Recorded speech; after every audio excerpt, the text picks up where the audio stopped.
प्रकाश जी, हम लगातार बात कर रहे हैं टैक्स को लेकर।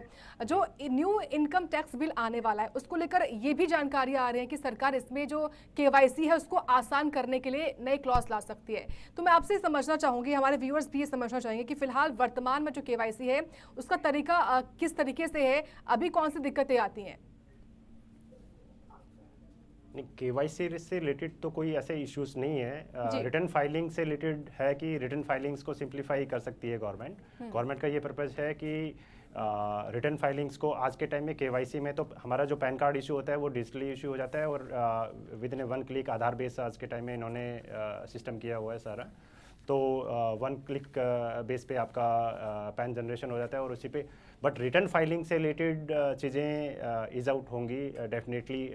जो नया हमारा टैक्स बिल आएगा उसमें वो चीज़ें हो सकता है कि भी कुछ चीज़ें टैक्स फाइलिंग से रिलेटेड कंप्लायंस में कुछ छूटें दें गवर्नमेंट। और अगर 4 साल तक मौका दिया गया है कि वो तमाम जो टैक्स पेयर्स है वो रिटर्न भर सकते हैं, तो ये एक कितनी बड़ी सौगात है उनके लिए, कितना बड़ा मौका है उनके लिए?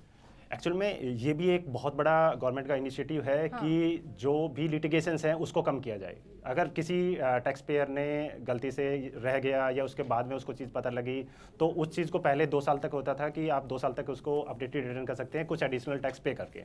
तो उस 2 साल को इन्होंने 4 साल कर दिया कि 4 साल तक आप कुछ एडिशनल टैक्स पे कीजिए और उस एडिशनल टैक्स पे करने के साथ साथ आप अपनी रिटर्न को अपडेट कर सकते हैं। सपोज कीजिए मेरे को 3 साल बाद मुझे एक डिपार्टमेंट से एक नोटिस आता है कि आपने ये इनकम पे आपने डिस्क्लोज नहीं किया है, काइंडली क्लैरिफाई दैट।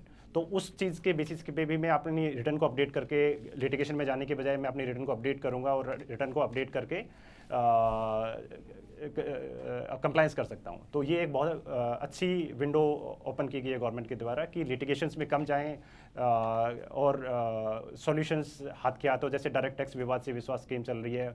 इन सब का पर्पज़ ये है गवर्नमेंट का कि टैक्स पेयर के साथ लिटिगेशंस, मिनिमम लिटिगेशंस के साथ आप रहें और जीरो लिटिगेशन के बाद आप जो भी करेक्ट टैक्स अमाउंट्स हैं वो पे करें। तो जो 4 साल का दिया है उन्होंने, उसके अंदर बहुत सारे लोगों को बाद में अगर इन्फॉर्मेशन पता लगती है तो अपना एडिशनल टैक्स पे करके रिटर्न्स को अपडेट कर सकते हैं। ये एक अच्छा इनिशिएटिव है गवर्नमेंट का। 2 साल से बढ़ा के उसको 4 साल कर दिया गया।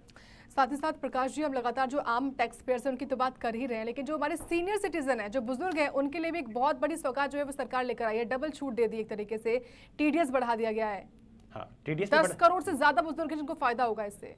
राइट। टीडीएस भी बढ़ा दिए गए और जो 50,000 का रिबेट मिलता था वो भी 1 लाख रुपीस कर दिए गए। तो इससे भी जरा इसको एक बार विस्तार से बताइए कि पहले कितना था और उससे कितना फायदा हो रहा था और अब कितना फायदा हो सकता है। सीनियर सिटीजन्स को जो इंटरेस्ट इनकम होता है उसके ऊपर पहले 50,000 तक एग्जेम्प्ट होता था, वो 50,000 तक कोई टैक्स नहीं है। अब उसको सीमा को बढ़ा के 50,000 से 1 लाख कर दिया गया। तो 1 लाख रुपीज़ तक उनको कोई इंटरेस्ट, क्योंकि सीनियर सिटीजन्स के बहुत सारे ऐसे लोग होते हैं जो एफडीज में अपना पैसा रखते हैं और उनकी मेन सोर्स ऑफ इनकम वही होती है जिससे वो अपना, चाहे वो मेडिकल नीड्स पूरी कर रहे हो या किसी भी चीज़ को पूरा कर रहे हो। तो गवर्नमेंट को इसी चीज़ को सोच के किया है कि वो उनके ऊपर टैक्स का बर्डन नहीं पड़ना चाहिए।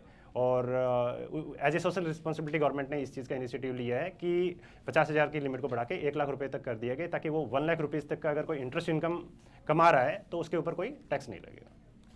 ठीक है।